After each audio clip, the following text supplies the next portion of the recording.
$2 million. That's what I'm worth to you. Serena's voice cut through the limousine like a blade. Gregory Vale didn't even look up from counting the cash, his daughter's blood still wet on his diamond ring. Worth, you cost me $2 million in gambling debts, so yes, we're even now. He snapped the briefcase shut. Russo owns you. Try not to disappoint him like you disappointed me. The slap came so fast, Serena didn't see it coming. Her head cracked against the window stars, exploding across her vision. But this time, for the first time in 15 years, she didn't cry. She smiled, because Gregory Vale had just made his last mistake. Subscribe now and drop your city in the comments. Let's see how far Serena's revenge reaches. This story will destroy you. The limousine's engine purred like a satisfied predator as it rolled through iron gates that looked like they belonged to hell itself. Serena pressed her fingers against the window, watching her old life disappear behind walls topped with razor wire. Sit up straight. Gregory's voice was ice. Slouching makes you look cheap. Serena wanted to laugh. Cheap. She was being sold to a mafia boss for $2 million, and her father was worried about posture. Yes, sir, she whispered. What was that? Yes, sir. Louder this time, the words scraping her throat raw. Gregory finally looked at her, and the disgust in his eyes was so familiar, it almost felt comforting. Almost. When we get inside, you will smile. You will thank Mr. Russo for his generosity. You will do exactly what he tells you without question. If you embarrass me, you'll kill me. The words slipped out before Serena could stop them. The silence that followed was deafening. Gregory's hand shot out, gripping her jaw so hard she felt her teeth grind together. I don't need to kill you, Siko, he said softly. Russo will do that for me if you sit up out of line. Do you understand what kind of man he is? What he does to girls like you? Serena's stomach turned, but she forced herself to meet his gaze. Girls like me. Broken. Worthless. Disposable. Gregory released her, wiping his hand on his pants like she'd contaminated him. He paid a premium for damaged goods. Don't make him regret it. The car stopped. Through the rain-streaked window, Serena saw a mansion that looked like it had been carved from nightmares. Gothic spires clawing at storm clouds, windows blazing with cold light. A man in a black suit opened the door. Rain immediately soaked through Serena's thin dress, the one Gregory had chosen specifically because it showed every bruise, every mark of ownership. Mr. Vale, the man's voice was professionally neutral. Mr. Russo is expecting you. Gregory stepped out without offering Serena a hand. She climbed out alone, her legs shaking so badly she nearly collapsed. The man caught her elbow, steadying her. Careful, he murmured. The steps are slippery. It was the kindest thing anyone had said to her in weeks. Inside the mansion was even more overwhelming. Marble floors reflected crystal chandeliers like stars drowning in ice. Artwork worth millions hung on walls that seemed to stretch into infinity. Everything was beautiful and cold and perfect. Everything except Serena dripping blood and rain on marble that probably cost more than her life. This way, the man said, leading them down a corridor lined with portraits of stern-faced men who all had the same dark eyes. Mr. Russo is in the library. Gregory's footsteps echoed confidence. Serena's squeaked fear. The library doors opened, and Serena's first thought was that Adrian Russo was younger than she'd expected. Her second thought was that youth made him infinitely more dangerous. He stood by a fireplace, whiskey in hand, wearing a suit that probably cost more than Gregory's car. When his eyes landed on Serena, she felt stripped bare despite being fully clothed. Gregory, his voice was smooth control. You're late. Traffic. Gregory's charm was weapons grade. You know how it is. I do, and Adrian set down his glass, each movement deliberate. Is this her? This is Serena, my daughter. The word daughter sounded obscene in Gregory's mouth. Adrian crossed the room, stopping 3 feet from Serena.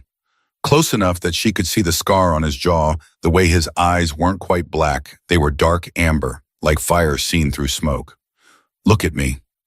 Serena raised her head, meeting his gaze the way she'd learned to do with Gregory. Show no fear, show no pain, show nothing. Adrian's expression didn't change, but something flickered in those amber eyes as his gaze traveled down to the bruises on her neck, the cut in her cheek still bleeding, the way she was cradling her left arm where Gregory had twisted it this morning.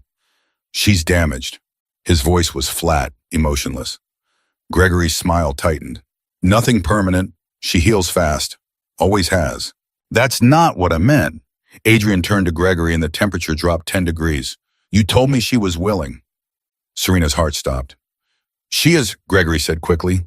Serena, tell Mr. Russo you're willing. The lie was expected. The lie was necessary. The lie was no. The word fell into silence like a stone into still water. Gregory's face went white, then red. What did you say? I said no. Serena's voice was stronger now, fueled by something she couldn't name. I'm not willing. I never was. You sold me like cattle, and you didn't even ask if I wanted this. Gregory's hand rose, and Serena flinched, waiting for the blow. It never came. Adrian had moved so fast, Serena didn't see it happen. One moment Gregory's hand was raised, the next, Adrian had him by the wrist, bending it backward at an angle that made Gregory cry out. Touch her again, Adrian said quietly, and I'll break every bone in your hand. Do we understand each other? Yes, Christ, let go. Adrian released him with a shove that sent Gregory stumbling backward. Victor, Adrian called, and the man in the suit appeared instantly. Show Mr. Vale out, we're done here. Wait, Gregory's eyes went wide. What about our deal? You paid? I paid for information, Adrian interrupted, which you'll provide in writing by tomorrow morning, or I'll make sure every crime family in this city knows you've been selling their secrets. Your choice. Gregory's face went from red to ashen. You can't. I just did. Now get out of my house. Victor escorted Gregory to the door, ignoring his protests.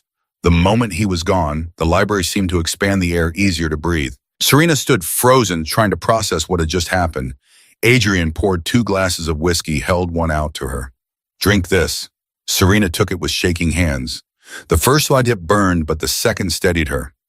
Sit down, Adrian said, gesturing to a leather chair by the fireplace. Serena sat, every muscle screaming. Adrian remained standing, studying her like she was a puzzle he was trying to solve. I'm going to ask you something, and I want the truth. Can you do that? Serena nodded. Words. Yes. Good. Adrian leaned against the fireplace mantel. How long has he been beating you? The question was so direct, it stole Serena's breath. No one had ever asked. No one had ever acknowledged it was happening at all. 15 years, she whispered. Adrian's jaw tightened, but his voice remained calm. Since you were 8. Since my mother left. Did she know, Mom? She knew.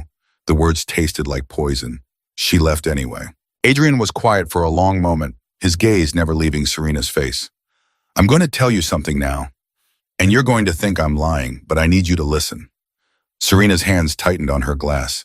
I didn't buy you for sex, Adrian said. I didn't buy you for companionship or servitude or any of the things Gregory probably told you. I bought you because I needed leverage against him, and you're the only person alive who can put Gregory Vale in prison. Serena blinked, certain she'd misheard. What? Your father is a criminal, Adrian continued. Embezzlement, money laundering, racketeering, I have evidence of all of it. But it's inadmissible because of how I obtained it. What I need is a witness, someone with first-hand knowledge of his character, someone brave enough to testify. You want me to turn on him? Serena's voice cracked. I want you to tell the truth. Adrian moved closer, his intensity almost overwhelming. I want you to stand in a courtroom and describe what he's done to you. I want you to help me destroy him so thoroughly he never hurts anyone again. And in exchange, I'll give you everything you need, safety, resources, lawyers, a new life. Whatever you want. Serena's mind reeled. Why would you do this? Adrian's expression went cold, distant. When I was 15, I watched my father beat my mother to death. He was powerful, connected, untouchable. He died of a heart attack before I was old enough to do anything about it. I promised myself that day that I would never let another monster escape justice. The raw pain in his voice made Serena's chest ache. Gregory came to me 3 months ago, Adrian continued, bragging about how easy it was to control you, how worthless you were, how eager he was to get rid of you. And I realized you weren't worthless. You were valuable. The most valuable weapon I could possibly have against him. A weapon, why? Serena repeated numbly. A witness, Adrian corrected. A survivor. A woman brave enough to fight back. I'm not brave. Serena's laugh was bitter. I've spent 15 years letting him hurt me. I'm pathetic. You survived. Adrian knelt in front of her, forcing her to meet his eyes. Do you know how much strength that takes? Most people would have broken. Most people would have given up. But you're still here, still fighting. That's not pathetic. That's extraordinary. Tears burned behind Serena's eyes. What if I can't do it? What if I testify and he'll try to retaliate, Adrian said honestly. He'll threaten you, try to discredit you, maybe even try to kill you. But he'll have to go through me first, and I promise you that won't happen. Serena searched his face for deception, for manipulation, for anything that would tell her this was just another trap. She found nothing but fierce determination. If I say yes, she said slowly, what happens to me after when the trial is over? Whatever you want. Adrian stood, giving her space. You can disappear with a new identity. You can stay here and work with me. You can go to college, start a business, travel the world. I don't care. Your life becomes yours again. That's the point.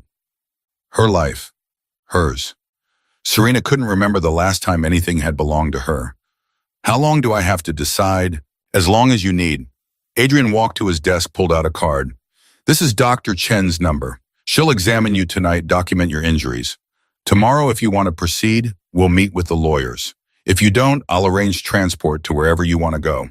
He held out the card. Serena took it, their fingers brushing briefly. One more thing, Adrian said. In this house, you are safe. No one touches you without your permission. No one hurts you. Those are my rules, and everyone here follows them. Do you understand? Serena nodded, then remembered. Yes. Good. Adrian's smile was small but genuine. Victor will show you to your room. Get some rest. We'll talk tomorrow. The suite Victor led her to was bigger than any place Serena had ever lived. King-size bed with white linens that looked like clouds. Floor-to-ceiling windows overlooking gardens that even in darkness looked like something from a fairy tale. A bathroom with a tub big enough to swim in. Clothes in the closet, Victor said. Your size. Kitchen delivers meals, but you can call anytime. Phone's by the bed. Why is Mr. Russo doing this?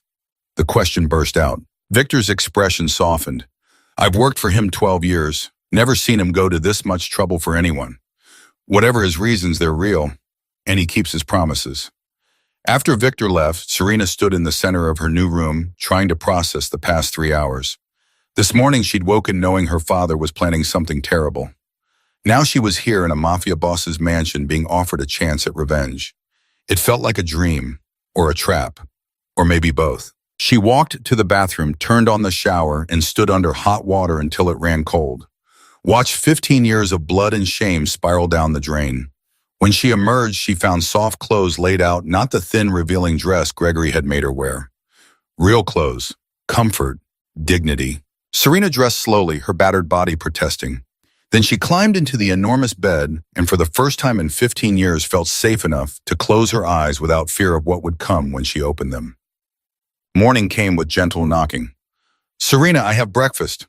A woman's voice. Kind.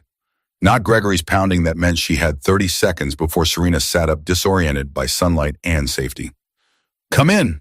The woman who entered had red hair and a smile that reached her eyes. Good morning. I'm Margaret, house manager.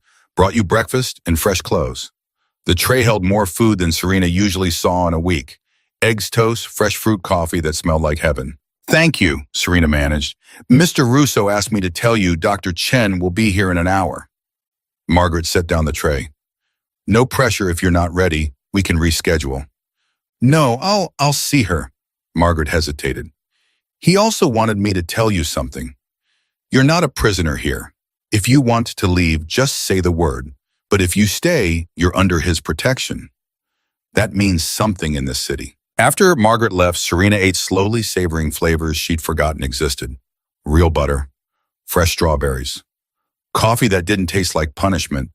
She was finishing when Victor appeared. Dr. Chen is ready. Dr. Chen was a woman in her 50s with gentle hands and eyes that had seen too much suffering. She didn't ask questions Serena wasn't ready to answer. I'm going to examine you now, she said. Document everything. It might be uncomfortable, but we'll go at your pace.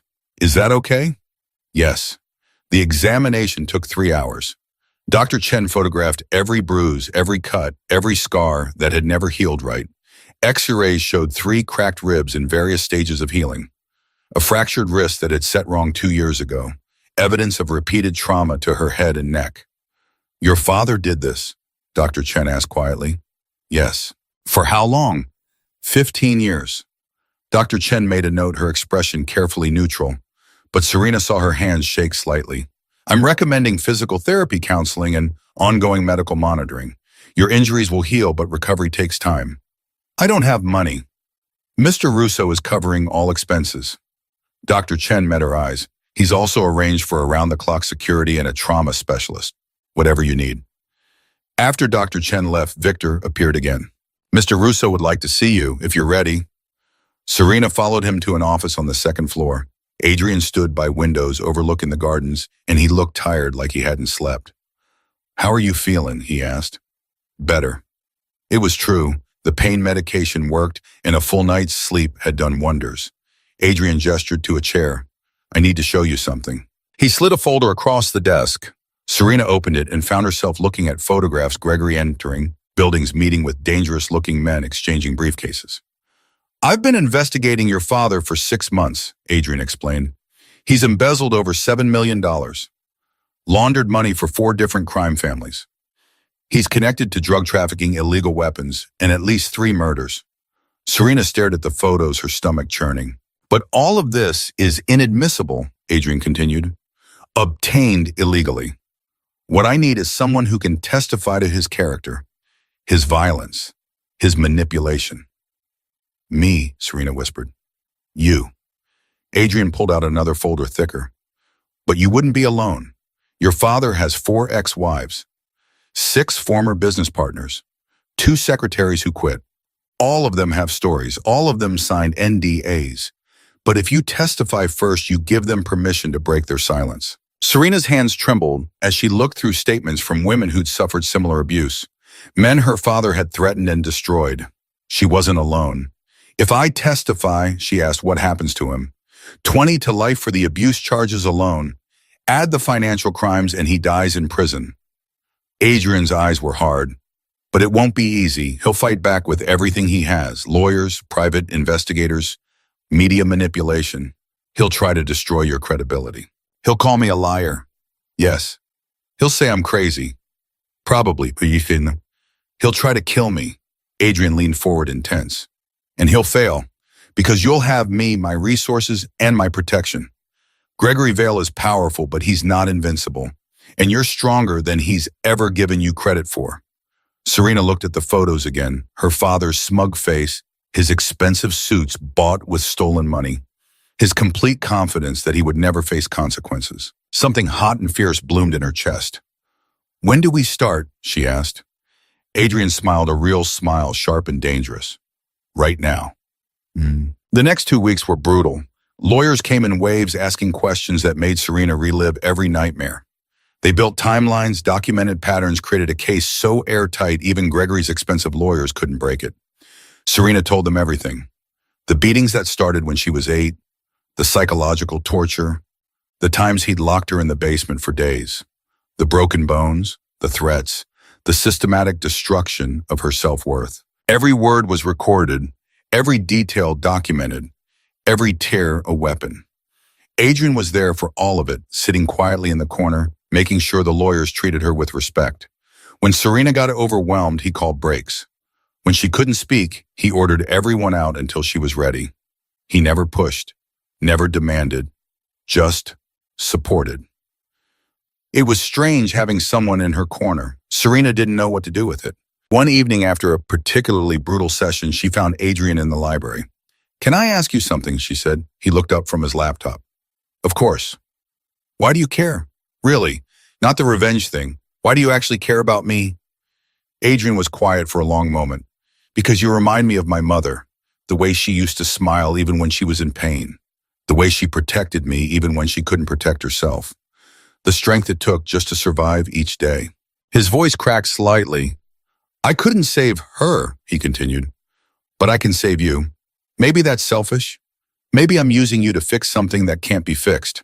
But I look at you and I see someone worth fighting for, someone who deserves better than what life gave her. Serena's throat tightened. I don't know how to be saved. Neither did I. Adrian's smile was sad. We'll figure it out together. 3 days later, Gregory Vale was arrested in his office in front of his entire company. The charges read like a crime novel: assault, battery, attempted murder. Embezzlement, money laundering, racketeering. Serena watched the news coverage from Adrian's office, her hands shaking. He looks scared, she said, watching her father in handcuffs, his face pale and furious. Good, Adrian said. He should be. The phone rang. Adrian answered, listened, then hung up. That was the DA. Gregory's lawyer is trying to arrange bail. Will they give it to him? Not a chance. Adrian's smile was cold. Not after what we sent them. What did we send? Adrian pulled up a video on his laptop, hit play. It was security footage from Gregory's office dated 6 months ago. Serena watched her father meet with a man she recognized from Adrian's photos, Tony Moretti, head of one of the largest crime families in the city. The audio was crystal clear. I need the money by Friday, Gregory was saying, or my daughter pays for it. Tony laughed. You'd actually do that, sell your own kid. She's worthless anyway, might as well get something out of her. Serena's stomach turned. Where did you get this? She whispered. I have people everywhere, Adrian said simply. Gregory made a lot of enemies over the years. Some of them were happy to help. The video continued showing meeting after meeting, each one more damning than the last. Gregory bragging about his crimes, threatening people, planning illegal deals. Serena couldn't find words. Checkmate, Adrian finished. He's done. That night, Serena couldn't sleep. She kept seeing her father's face on the news, kept hearing his voice on that recording. She's worthless, anyway. Around 2 a.m., she gave up and went to the kitchen for water. Found Adrian there instead, drinking whiskey in the dark. Can't sleep either, she asked. Never could. He poured her a glass. Too many ghosts. They sat in comfortable silence, watching rain streak the windows. My mother used to say that survival was its own kind of victory, Adrian said eventually. That every day you woke up and chose to keep going, you won. I didn't understand it then. I thought winning meant revenge, justice, making them pay. And now I think she was right. Survival is the victory. Everything else is just cleanup. Serena considered this. What if I want more than survival? What if I want him to suffer the way he made me suffer? Adrian's smile was dark. Then we'll make sure he does. The trial date came faster than Serena expected. 6 weeks after Gregory's arrest, she found herself sitting in the district attorney's office, staring at a woman who looked like she'd never lost a case in her life. I'm Rebecca Chen, the DA said, extending her hand. No relation to your doctor, though we get that a lot. Serena shook it, her palms sweaty despite the air conditioning. I've reviewed your case, Rebecca continued, pulling out a file thick enough to be a weapon. And I'm going to be honest with you. Your father's legal team is the best money can buy. They're going to come at you hard. I know, Serena said. Do you? Rebecca's eyes were sharp. Because knowing and experiencing are two different things. They're going to call you a liar. They're going to dig into every mistake you've ever made.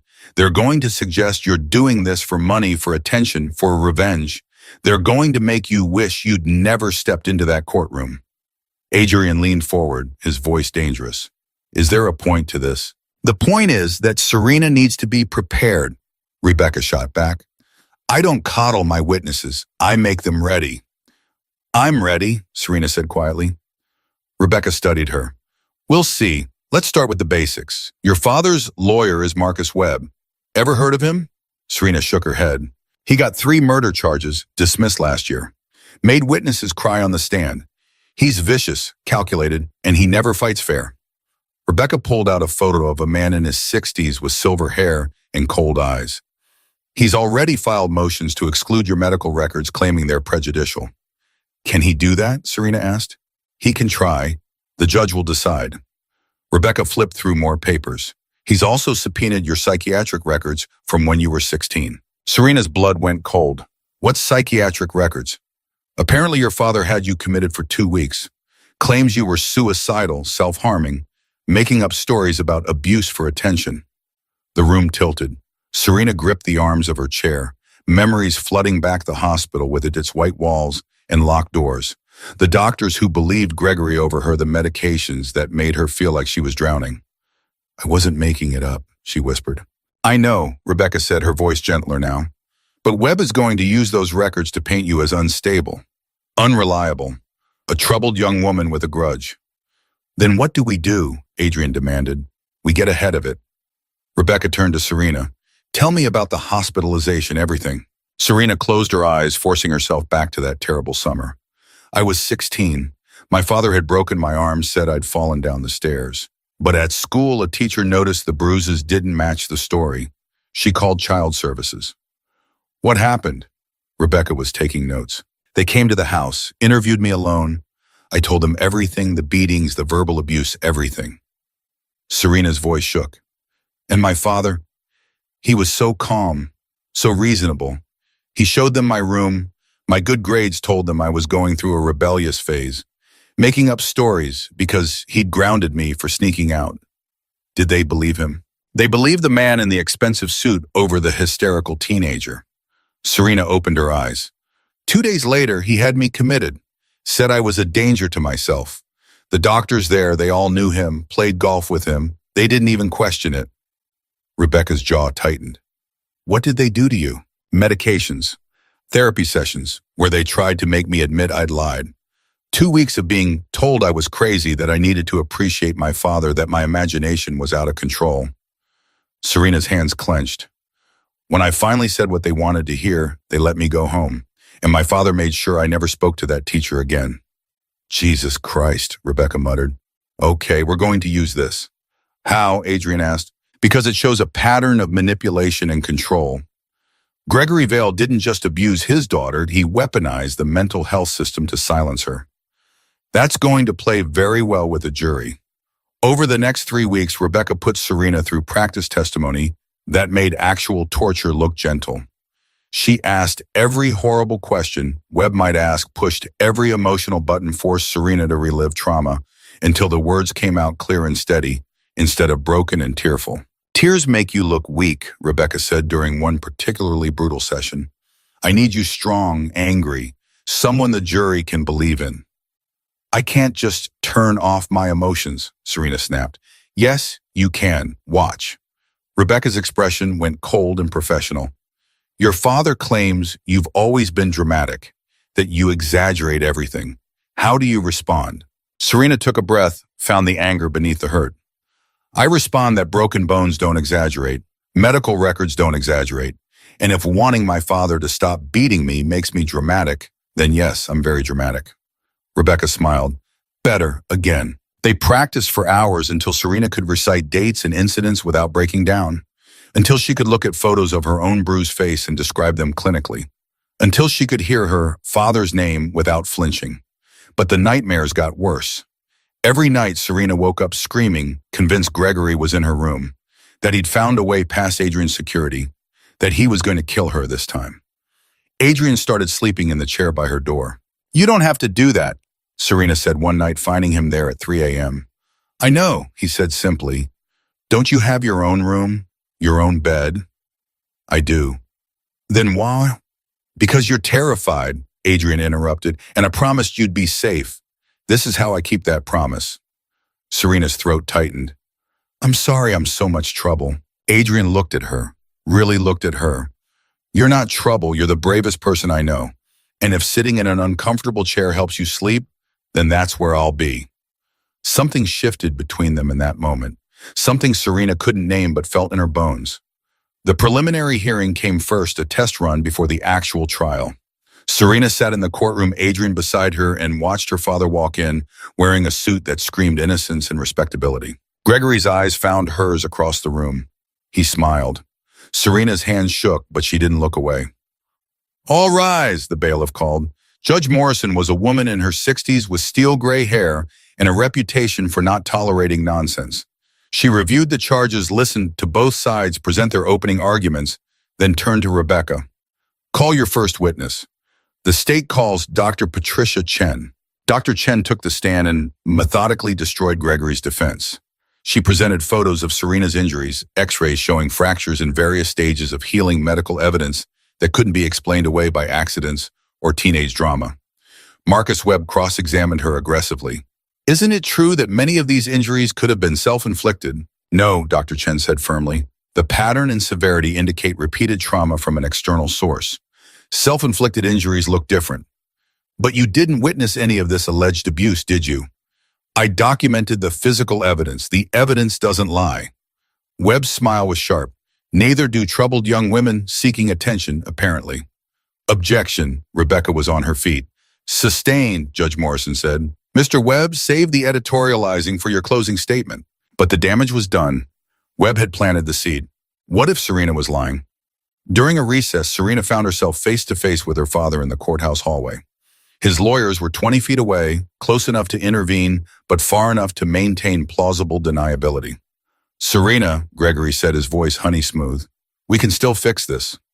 There's nothing to fix, she said. Drop the charges. Tell them you misunderstood, that you were confused. I'll get you help, real help, at a facility where... You mean another prison where you can control me? Serena's voice was ice. Gregory's mask slipped slightly. You're making a mistake. You think Russo actually cares about you. He's using you to get to me. Once this is over, he'll throw you away like everyone else. Maybe, Serena said, but at least he's never pretended to love me while breaking my bones. She walked away, feeling Gregory's eyes burning into her back. That night, Adrian found her on the balcony of her room, staring at the city lights. He tried to talk to you, he said. It wasn't a question. He threatened me, tried to manipulate me. Same old Gregory. Serena wrapped her arms around herself. He said, you're using me. I am using you, Adrian said bluntly. I'm using your testimony to put a criminal in prison. But that doesn't mean I don't care what happens to you. Why should you care? Adrian was quiet for a long moment, because caring about people isn't transactional. I don't need a reason to want you to be okay. Serena turned to look at him. Do you think we'll win? Think you're going to testify. You're going to tell the truth. And whether we win or lose, you'll have done something incredibly brave. That's not an answer. Adrian's smile was grim. No, it's not. The main trial started 2 weeks later.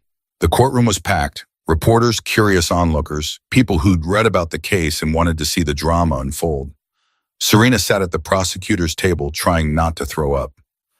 Breathe, Rebecca murmured. You've got this. Gregory sat at the defense table, looking calm and confident.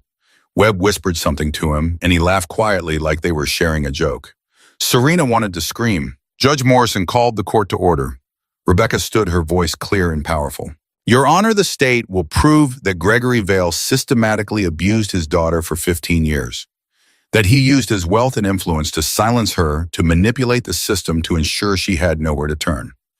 We will show you evidence of broken bones, psychological torture, and a pattern of violence that would make any reasonable person sick. And most importantly, you will hear from Serena Vale herself, the young woman who survived hell and lived to tell about it. Webb's opening was smoother, more polished.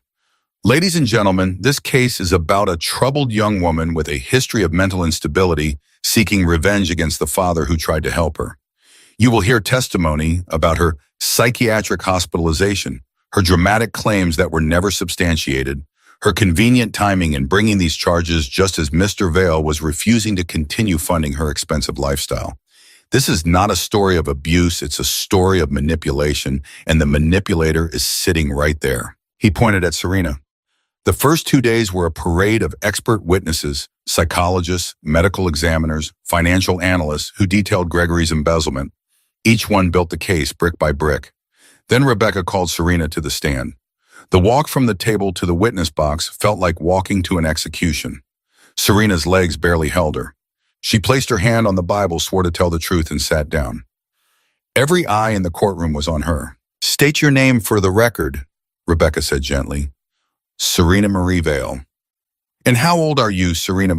23, or can you identify your father in this courtroom? Serena's eyes found Gregory. He was watching her with an expression she'd seen 1,000 times, disappointment mixed with contempt. He's sitting at the defense table. Dark suit. Let the record show the witness has identified the defendant, Rebecca said. Serena, I'm going to ask you some difficult questions. If you need a break at any time, just let me know. Okay. When did your father first hit you?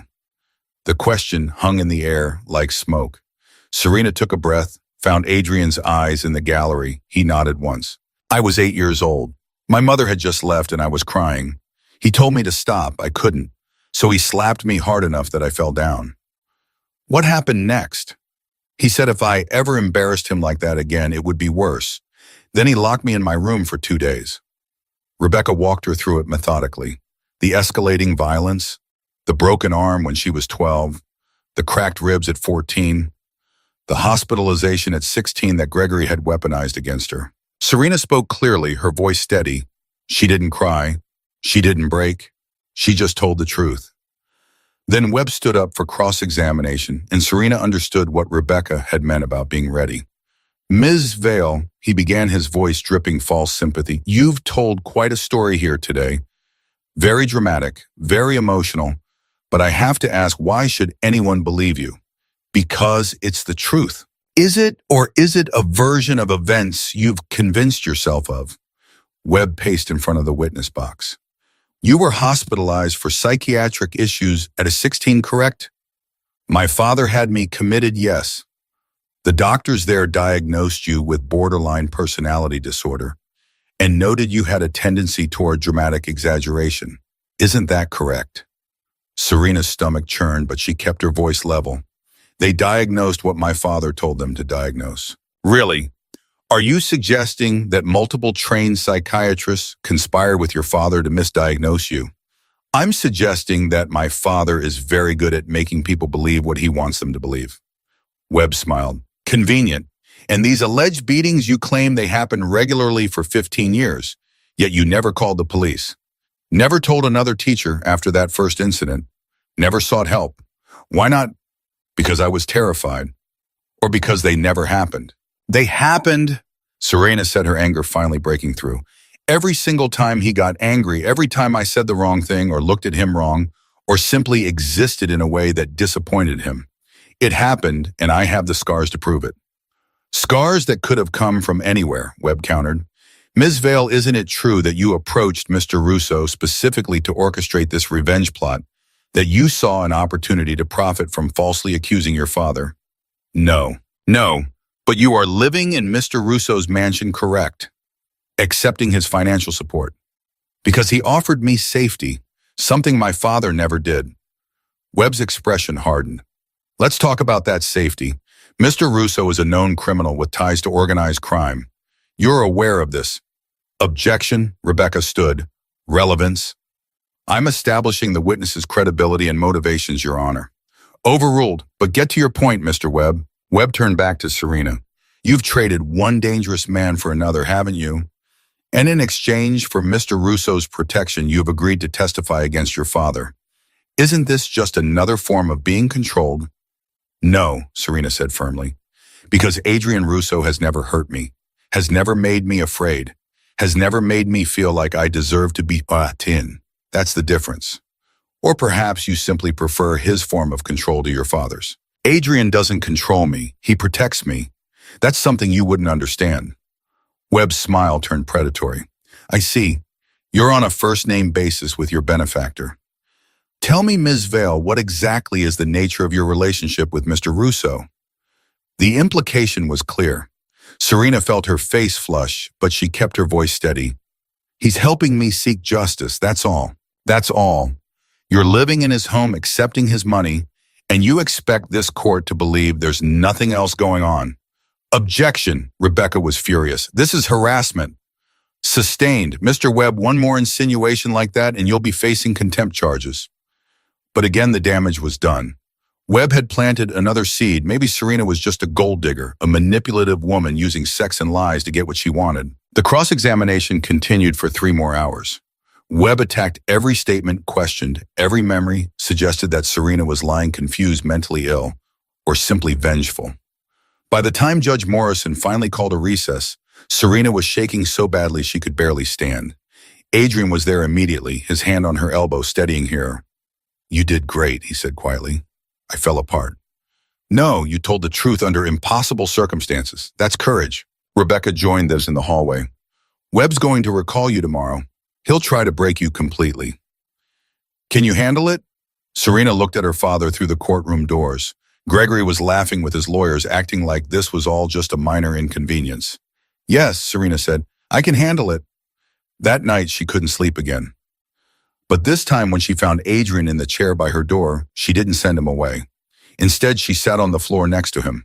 Tell me about your mother, she said quietly. Adrian was silent for so long that Serena thought he wouldn't answer. Then he began to speak, his voice low and rough. Her name was Elena. She was beautiful and kind and completely trapped. My father was old school mafia women, were property children, were tools. She tried to leave 3 times. He brought her back 3 times. Adrian's hands clenched. The 3rd time he decided to make sure she never tried again. How old were you? 15. Old enough to understand what was happening. Too young to stop it. I'm sorry, Serena whispered. So am I. Adrian looked at her, his eyes dark with old pain. That's why I can't let Gregory walk free. Because somewhere out there is another 8-year-old girl being hurt by someone who thinks he's untouchable.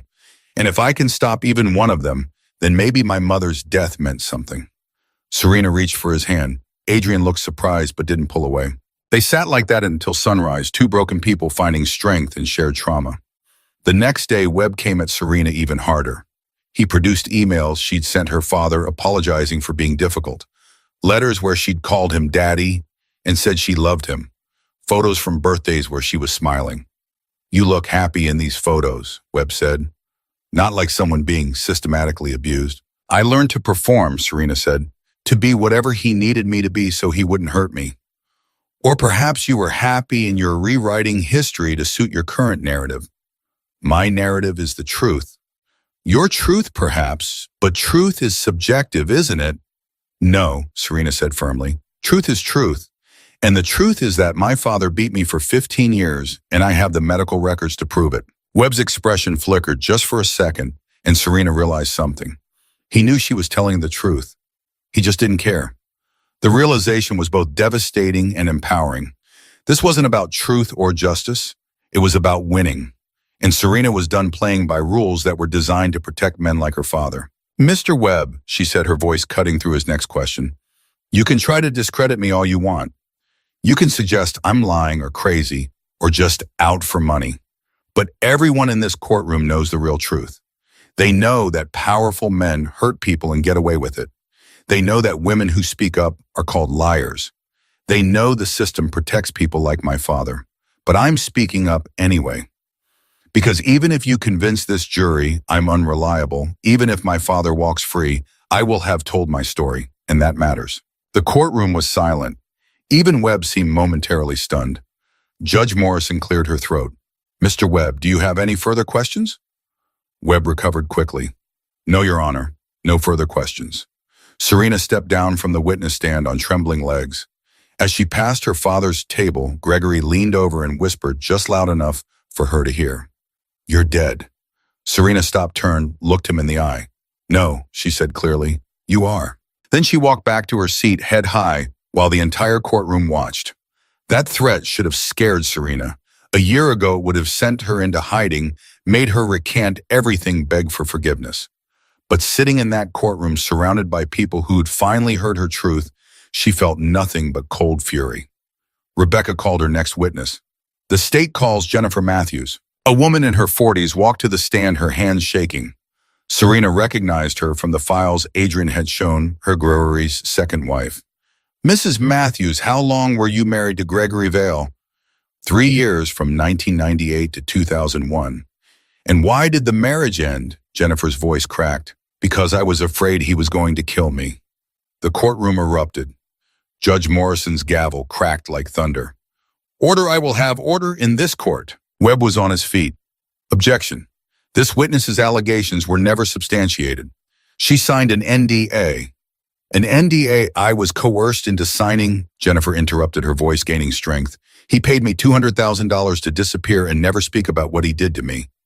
But I'm done being silent. Judge Morrison looked at Webb. The NDA was for a civil matter. This is a criminal trial. Your objection is overruled. Rebecca continued. Mrs. Matthews, please tell the court what happened during your marriage. Jennifer took a shaky breath. It started small. He'd criticized the way I dressed, the friends I had, how I spent money. Then he started controlling everything, who I could see, where I could go, what I could eat. And when I didn't comply perfectly, he'd hit me. How often? At least once a week, sometimes more. Jennifer's hands twisted in her lap. He broke my nose twice, cracked 3 ribs. Gave me a concussion so severe I couldn't remember my own name for 2 days. Did you ever report this to the police? Once. They came to the house and Gregory, he was so charming, told them I'd fallen down drunk. Showed them my prescription anxiety medication suggested I was unstable. They believed him. Jennifer's eyes found Gregory across the courtroom. He waited until they left, then beat me so badly I couldn't walk for a week. Serena watched her father's face. Gregory's expression remained neutral, but his jaw was tight, his hands clenched. "Why didn't you leave sooner?" Rebecca asked. "Because he told me he'd kill me if I tried, and I believed him. I'd seen what he was capable of." Jennifer straightened in her chair. "But then one day I found out I was pregnant, and I realized I had to choose stay and let him hurt my child the way he hurt me, or run and pray he never found us." "You chose to run." "I chose to survive. I got the NDA money and disappeared. Changed my name, moved across the country. I haven't seen or spoken to Gregory Vale in 23 years. Jennifer's voice hardened. "Until I saw Serena on the news, saw her face, saw the same bruises I used to cover with makeup, and I knew I had to come forward." "What happened to the baby?" Rebecca asked gently. Jennifer's smile was sad. "I miscarried 2 weeks after I left. The stress, the injuries, my body just couldn't hold on. But I never regretted leaving, because if I'd stayed, I'd be dead." Webb's cross-examination was brutal, but Jennifer held firm. Yes, she'd taken money. Yes, she'd signed an NDA. Yes, she'd waited 23 years to speak up. But none of that changed what Gregory had done. "He's a monster," Jennifer said simply, "and monsters need to be stopped." After Jennifer came Sarah Chen, wife number 3. Then Amanda Rodriguez, a former secretary. Then David Park, a business partner Gregory had threatened into bankruptcy. Each witness told the same story. Gregory Vale was a violent, manipulative predator who'd spent decades hurting people and using his wealth to cover it up. By the 4th day of testimony, even Webb looked rattled. Gregory's mask was cracking his calm facade, replaced by barely controlled rage. During another recess, Victor pulled Adrian aside urgently. Serena watched them confer, saw Adrian's expression go dark. "What's wrong?" she asked when he returned. "Gregory's been making calls from jail, trying to arrange something." "Arrange what?" Adrian's eyes were hard. "Your disappearance." The words hit like a physical blow. "He's trying to have me killed." "He's trying. My people intercepted the calls. He's not going to succeed." Rebecca overheard and turned pale. "We need to inform the judge. This is witness intimidation." "No," Serena said. "Don't tell her." "Serena, if you tell the judge, she'll declare a mistrial. Gregory's lawyers will claim he was denied due process, that the jury's been tainted. We'll have to start over, and he'll be even more careful next time." Serena's voice was steel. "I want this finished. I want him convicted." "He's trying to kill you," Rebecca said. "He's been trying to kill me for 15 years. He's failed every time." Serena looked at Adrian. "You said I'd be safe. Do you still promise that with my life?" "Then we continue." That night, Adrian doubled the security, guards outside Serena's door in the hallway at every entrance to the mansion. He moved into her suite entirely sleeping on the couch while she took the bed. "This is ridiculous," Serena said. "You need actual rest. I need you alive more." Serena looked at him. This man who'd bought her, protected her, given her the courage to fight back. "Why do you care so much?" Adrian was quiet for a long moment. "Because you matter. Not as a witness, not as a tool for revenge, as a person. You matter, Serena." Something in her chest cracked open. Before she could think about it, she crossed the room and kissed him. Adrian froze, then pulled back gently. "Serena, don't." She stepped away mortified. "God, I'm sorry. I shouldn't have." "It's not that I don't want to," Adrian said quietly. "It's that you're vulnerable right now. In the middle of a trauma, I won't take advantage of that." "You're not taking advantage. I'm choosing." "After the trial," Adrian interrupted. "If you still feel this way after the trial, after you've had time to heal and figure out who you are outside of survival mode, then we can talk about this. But not now, not like this." Serena wanted to argue, but she saw the wisdom in his words. She was making decisions based on fear and adrenaline, not genuine emotion. "Okay," she said. "After the trial." Adrian's smile was gentle. "After the trial." The prosecution rested its case the next morning. Webb immediately moved for dismissal, arguing insufficient evidence. Judge Morrison denied it without hesitation. "Mr. Webb, the defense may present its case." Gregory's defense strategy became clear immediately: character assassination. Webb called Gregory's current business partners, who testified he was professional and controlled. His neighbors who said he was charming and generous. His golf buddies who swore he'd never shown signs of violence. Then Webb called Gregory's sister, Patricia. "Miss Vale, how would you describe your brother?" "Devoted," Patricia said. "He raised Serena alone after his wife abandoned them. He worked 2 jobs to send her to private school. He sacrificed everything for her." "And how did Serena respond to this devotion?" "She was difficult, rebellious, constantly causing problems." Patricia's expression was sympathetic but firm. Gregory tried everything: therapy, medication, discipline. Nothing worked. She'd lie, steal, hurt herself for attention. It broke his heart. Serena's nails dug into her palms. Every word was a lie, but Patricia delivered them with such conviction that even Serena almost doubted herself. Rebecca's cross-examination was surgical. "Ms. Vale, how often did you visit your brother's home when Serena was growing up?" Patricia hesitated. "Well, not often. I live in California." "How often?" "Maybe twice a year." "Twice a year. So you saw Serena approximately 40 times over the course of 15 years, and from those 40 brief visits, you've concluded she was the problem." "I spoke to Gregory regularly on the phone." "Did you ever speak to Serena?" "Sometimes." "Did she ever tell you she was being abused?" Patricia's expression flickered. "Once, when she was maybe 10 or 11. But children make up stories." "Did you investigate her claims?" "I asked Gregory. He assured me everything was fine." "You asked the alleged abuser if he was abusing his daughter, and when he said no, you believed him." "He's my brother." "And Serena was your niece," Rebecca shot back. "A child who reached out for help, and you ignored her." Patricia's composure cracked. "I didn't know. You thought it was easier to believe your brother than to acknowledge he was hurting a little girl." No further questions. Webb called more character witnesses, but the damage was done. The pattern was clear. Everyone who defended Gregory had either never witnessed his private behavior or had actively chosen to ignore the warning signs. Then Webb made a fatal mistake. He called Gregory to testify. Gregory took the stand looking confident, practiced. Webb led him through a carefully constructed narrative: devoted father, troubled daughter, unfortunate misunderstandings blown out of proportion. "I never laid a hand on Serena in anger," Gregory said, his voice breaking perfectly. "Every punishment was measured appropriate. I was trying to raise her right, and she resented me for it." "Can you explain the medical records showing repeated injuries?" "Serena was clumsy, accident-prone. She'd hurt herself and then claim I'd done it to get attention." Gregory dabbed at his eyes. "I tried to get her help. The psychiatric hospitalization was a last resort. I was desperate to save my daughter from herself." Serena felt sick listening to him. He was good, so good that if she didn't know the truth, she might believe him herself. Then Rebecca stood for cross-examination, and everything changed. "Mr. Vale, you testified that you never hit your daughter in anger. Is that correct?" "That's correct." "Never, never." Rebecca pulled out a photograph. "This is Serena at age 12. Can you identify what we're seeing here?" Gregory barely glanced at it. "A bruise," she felt. "The medical report indicates this bruise was caused by a closed fist striking her face. The pattern is consistent with a ring, specifically the gold signet ring you're wearing right now." Gregory's expression didn't change. The doctor was mistaken. Multiple doctors made the same mistake over 15 years.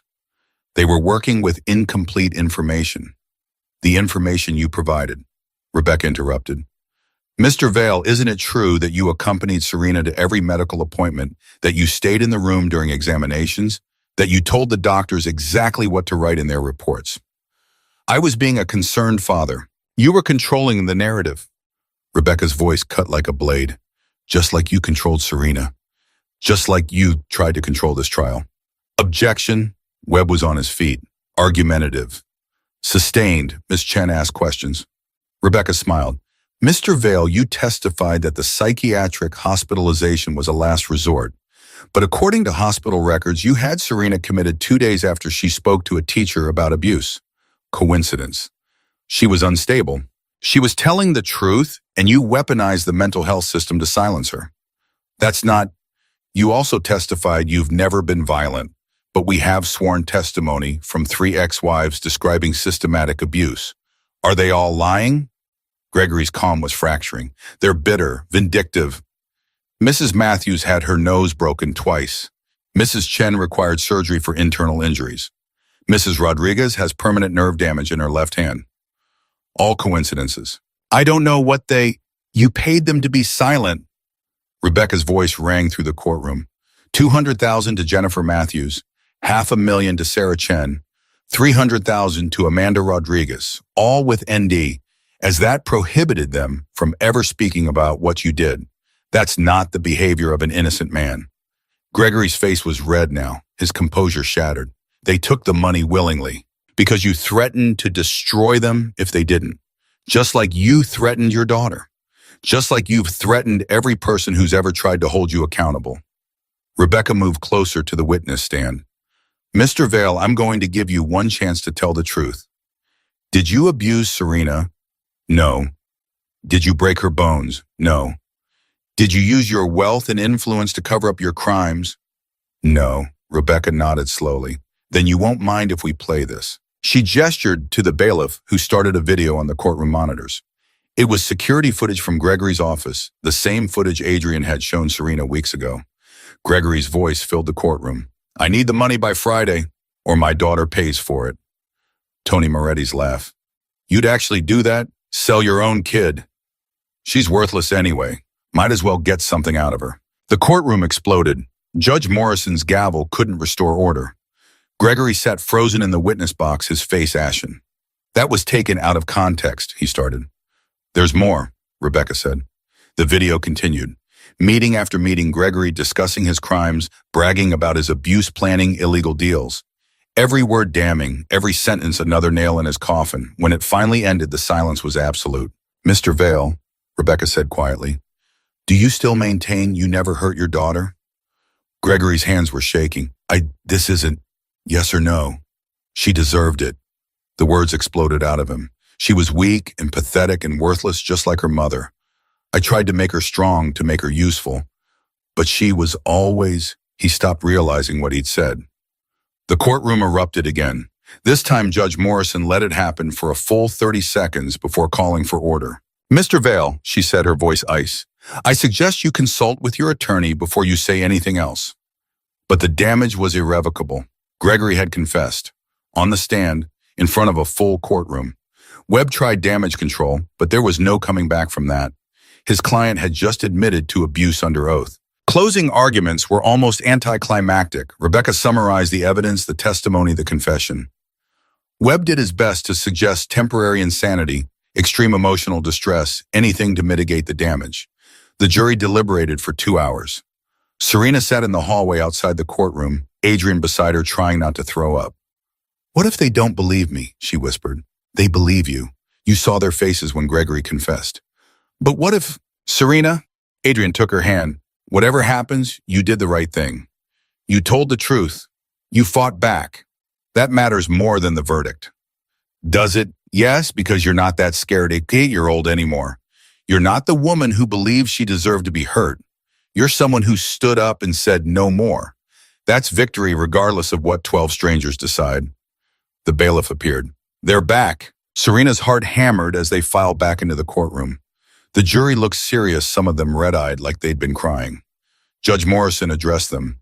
Has the jury reached a verdict? The forewoman stood. We have, Your Honor. On the charge of assault in the first degree, how do you find guilty? The word rang through the courtroom like a bell. Serena couldn't breathe. On the charge of battery causing great bodily harm, guilty.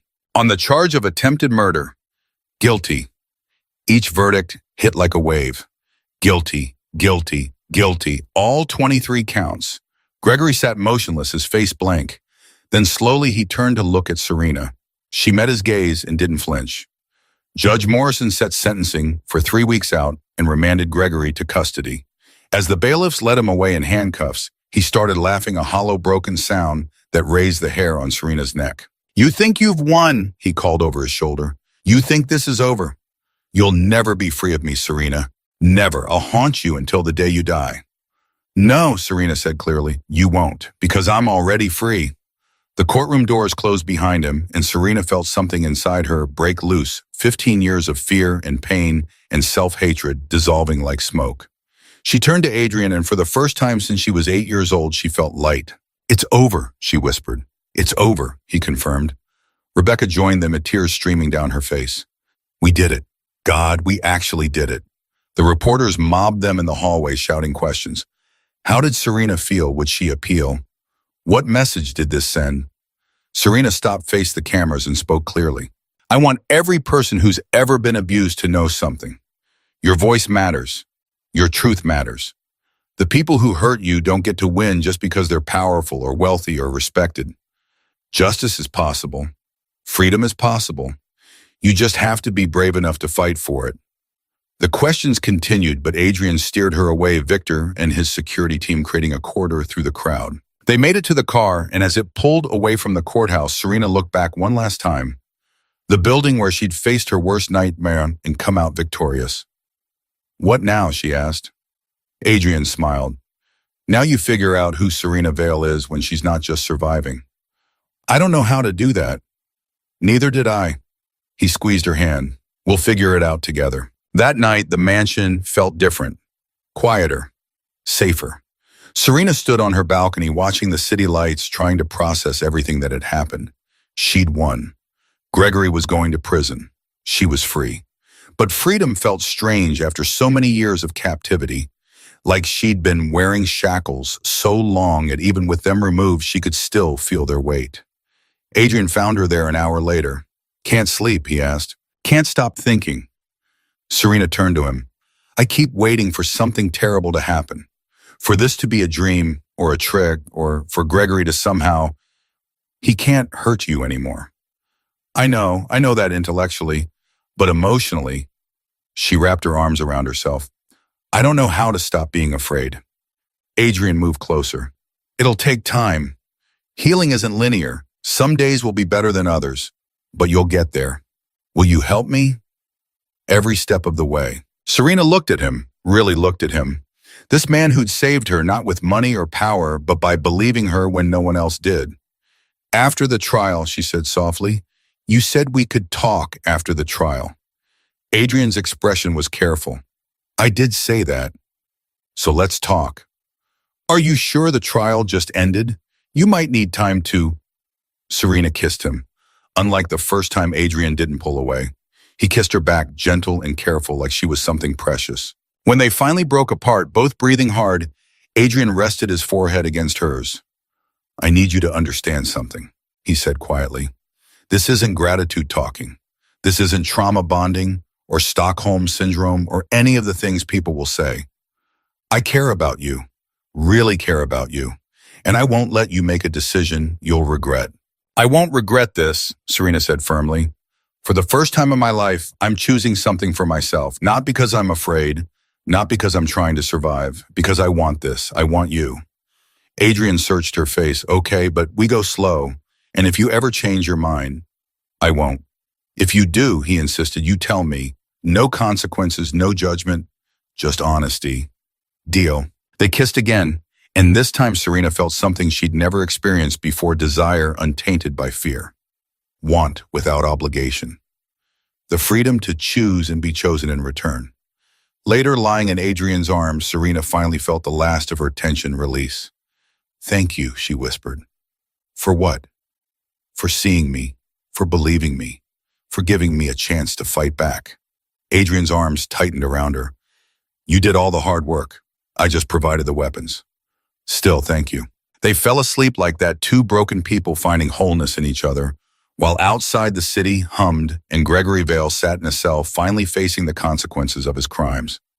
The next morning, Serena woke to sunlight and silence. No nightmares, no fear, just Adrian's steady breathing beside her and the strange, unfamiliar feeling of peace. Her phone buzzed. 17 missed calls, 43 text messages.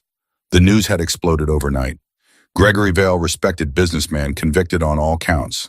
His daughter, the star witness, who'd destroyed him. Don't read the comments, Adrian murmured, still half asleep. Too late. Serena scrolled through Twitter, watching people dissect her life. Some called her brave. Others called her a liar, a gold digger, a bitter daughter seeking revenge. They're saying I seduced you for money. People are idiots. They're saying I made it all up. Adrian took the phone from her hands, set it aside. Serena, look at me. She did. The people who matter, the jury, the judge, the other survivors who came forward, they believed you. That's what counts. Is it? Serena's voice cracked. Because right now it feels like I destroyed my father and half the world thinks I'm the villain. The world thought your father was respectable too. The world is often wrong. Adrian pulled her closer. You told the truth. You survived. Everything else is noise. The phone rang again. Rebecca's name flashed on the screen. Don't answer, Adrian said. Serena answered anyway. Hello. Turn on the news. Channel 7, now. Serena grabbed the remote, switched on the television. A reporter stood outside the courthouse, her expression grave. Breaking news this morning as we learn that Gregory Vale attempted suicide in his cell last night. He was discovered by guards and is currently in critical condition at County General Hospital. The world tilted. Serena heard the words but couldn't process them. Serena? Rebecca's voice came through the phone. Are you there? He tried to kill himself, Serena whispered. I know. I'm sorry you had to find out this way. The prison should have notified us first, but is he going to die? Rebecca hesitated. They don't know yet. He's in surgery now. Drowning Irene was already on his feet making calls. Victor appeared within minutes, his expression grim. I've got people at the hospital, he said. If he survives, he's under 24-hour guard. If he doesn't, this was all for nothing, Serena said. He escapes justice by dying. He wins. He doesn't win, Adrian said firmly. Even if he dies, the world knows what he did. That conviction stands. His legacy is destroyed. But Serena couldn't shake the feeling that Gregory had found one last way to hurt her by denying her the satisfaction of watching him sentenced, of seeing him led away to prison in chains. They waited. Hours crawled by. The news cycled through the same information on repeat. Gregory's condition, unknown family members arriving at the hospital, speculation about what drove him to attempt suicide. Aunt Patricia gave an interview, tears streaming down her face. My brother was a good man who made mistakes. The pressure, the media circus, the betrayal by his own daughter, it was too much. Serena did this. She destroyed him. Serena threw a glass at the television.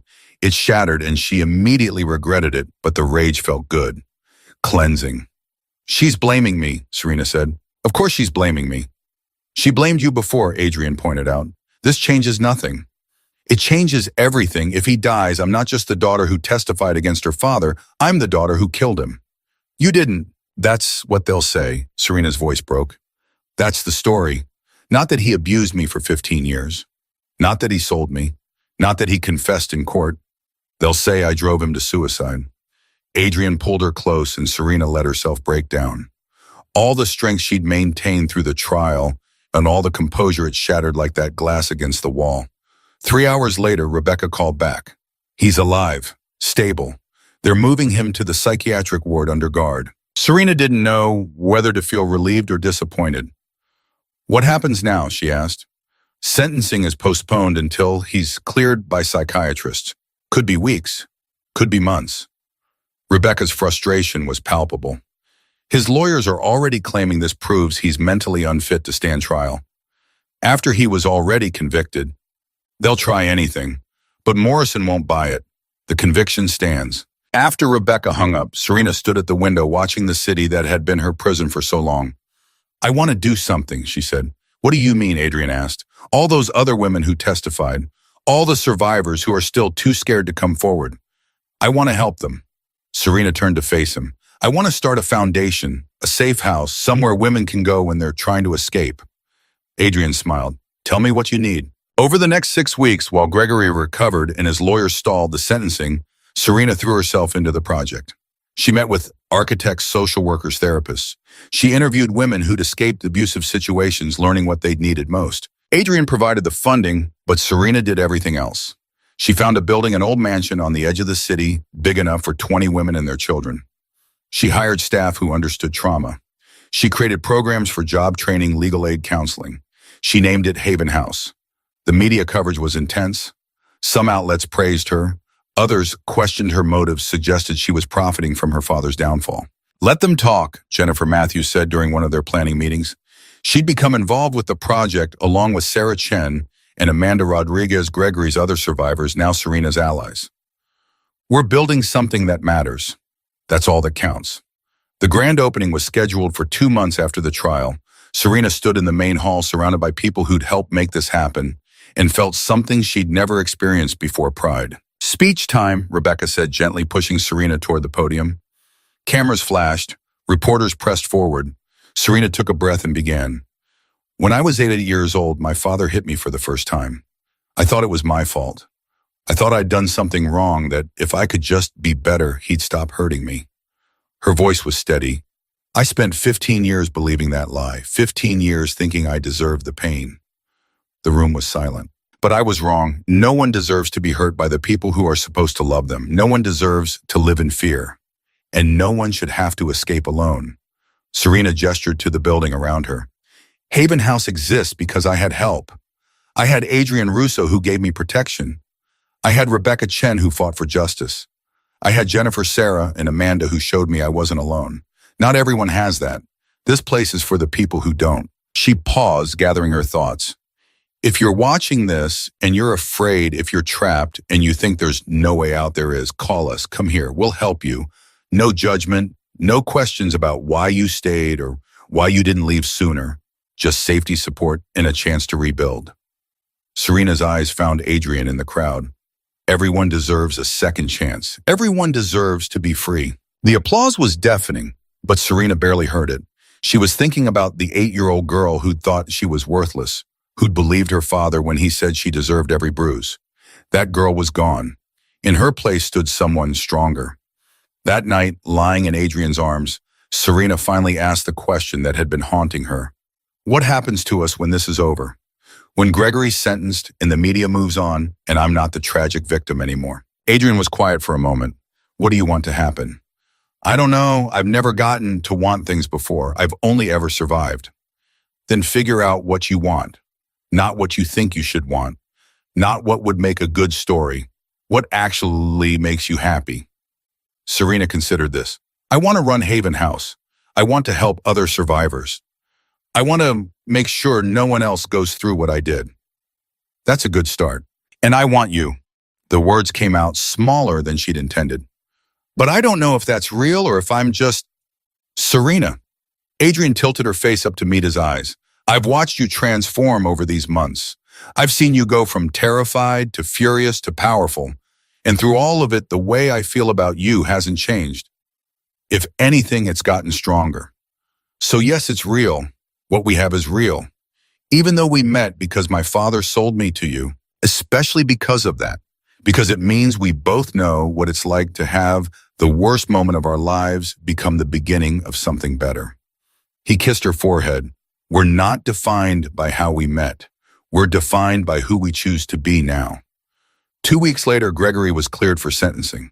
Serena sat in the courtroom one final time, Adrian beside her, waiting for Judge Morrison to decide her father's fate. Gregory looked different, thinner, older, broken in a way that had nothing to do with physical injury and everything to do with shattered pride. "Mr. Vale," Judge Morrison began, her voice hard, "you've been convicted of 23 counts of abuse, assault, attempted murder, and financial crimes. Before I pass sentence, do you have anything to say?" Gregory stood slowly. He looked at Serena, and for a moment she saw something that might have been regret.